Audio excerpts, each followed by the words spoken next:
What is going on, Jet fans? Matt O'Leary back with another video on this Friday morning. Want to get into the New York Jets doing something really dumb yesterday. And I know, not super surprising, bad team makes poor mistake. And is this the end of the world? Are you going to see me yell and scream? And I don't think I'm going to get there today. But when this happened, I just found myself shaking my head, man, because it's just... They do this thing all the time, and I just wish they could operate as a normal team. So the Jets lost their kicker that they were planning to use this week, Spencer Schrader. So I'm going to do my best to explain how the Jets got to this point and why they just lost their kicker 2 days before a game, 3 days before a game day, and how they're going to be on their fourth kicker in 4 weeks. So here's what happened. Greg Zuerlein goes on IR. Not cut. He was not cut for his poor performance. Instead, he was put on injured reserve. So against the Houston Texans, the Jets use Riley Patterson. And it went okay. He made it very interesting with his kicks. Almost missed an extra point. There's one that went up off the upright and in. They got a good bounce off an upright, but he made it interesting. Again, not as easy breezy as some of these other kickers. So the Jets go, you know what? Didn't love how Riley Patterson kicked for us this week. Let's try out Spencer Schrader against Arizona. And I thought he played well in this game. He made both of his field goals. He was fine on the kickoffs. And in fact, yesterday afternoon, Brant Boyer is talking him up at the press conference and saying that he's done a good job and he's going to be our kicker going forward and this and that. And then you get a notification that the Kansas City Chiefs pluck Spencer Schrader off the Jets. So how does this happen? You might be asking yourself. Maybe you didn't realize how it was possible that the Jets could lose Spencer Schrader.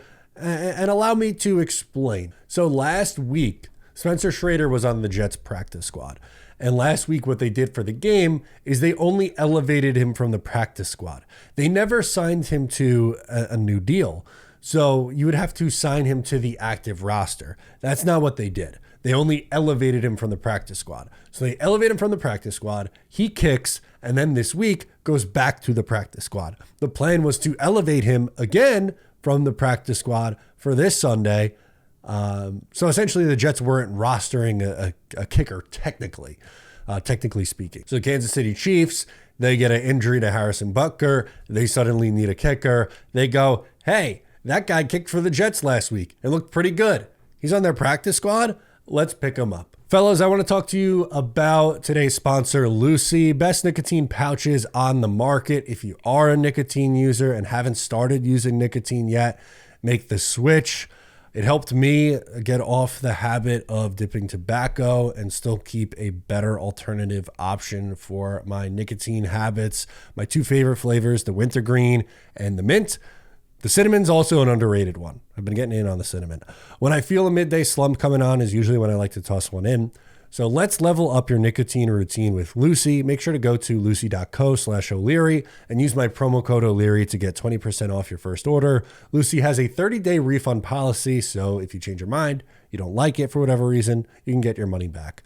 And here comes the fine print. Lofi products are only for adults of legal age, and every order is age verified. Warning, this product contains nicotine, and nicotine is an addictive chemical. It's the little things. It's the little things like that that just drive you so crazy with this team. Why couldn't you just sign him to your active roster? They have the cap space to do it. It's not like they don't have the cap space to sign the kicker to the active roster. They do. They were just caught sleeping on the job. They thought they could get away with moving someone back and forth from the practice squad. And then if it didn't work out, then Anders Carlson, who's also on the practice squad, maybe they would eventually go to him. Now they're forced to go to him. They added him to the practice squad 2 weeks ago. So Riley Patterson no longer here. Anders Carlson instead will step into that role. And it's been 4 different kickers over the last 4 weeks now, because you got to go back to, you went Zuerlein, Patterson, Spencer Schrader, and now Anders Carlson. Carlson kicked in Green Bay last year. He hit at 81.8%, which is, it's not amazing. It's not horrendous. It's okay. But he was horrible between 40 and 49 yards. He hit everything from 39 yards and in, which is good. And I think it was like 3 of 5 or 4 of 5 from 50 plus. Fine. But at 40 to 49 yard range, he was just 50%. That's not high enough. Now, you're going to miss sometimes between 40 and 49. That's fine. But being only at 50% during that range is not ideal because a lot of NFL kicks are from that range. The highest number of kicks that he had last year were from 40 to 49. He also missed 5 extra points last year. This year, he kicked in 2 games for the San Francisco 49ers, and he missed another extra point. For his career, he's just at 86% on extra points. That number is not high enough. It's got to be close to 100%. If he missed an extra point, maybe 2 all of last year, okay, it happens. But he missed 5. And then this year he kicked in 2 games, and in one of the 2 games he missed an extra point. So the Jets are going to probably downgrade at kicker. And now, like I said, in the grand scheme of things, does this really matter a ton for a 3-7 football team? They have a ton of issues. They have a lot of issues. And, kicker on a 3-7 team, is it the worst thing in the world? Whatever, right? Now, you can make the case that Zerline cost him a handful of games here, which is just, flat out embarrassing. But this is just the kind of idiotic stuff. It's where it's like, this only happens to this football team.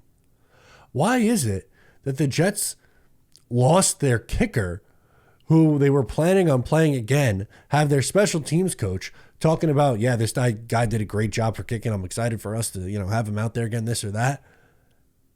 And he gets poached away by the 2-time defending Super Bowl champions, the undefeated Kansas City Chiefs, because they have a problem with their kicker. Their kicker is hurt. So they go, all right, give me that guy.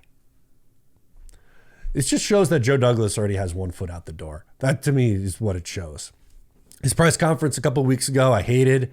I sounded like a guy who didn't want to be here anymore. And I think he's going to be gone at the end of the year anyway.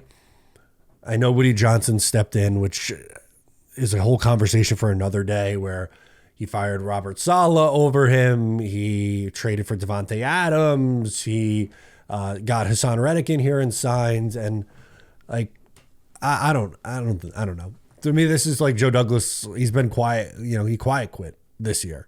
He's kind of just going through the motions. He doesn't have a contract. He's running out the clock. Joe Douglas is running out the clock for the next 7 weeks. If he wasn't, he would have made sure that his kicker that he was planning on using was signed. It's ridiculous. Honestly, it's a little ridiculous. And like I said, when you're this bad and you need a culture reset, kicker's pretty far down on the totem pole of issues. But is this not just a microcosm for the 2024 Jets? They're too dumb to get out of their own way.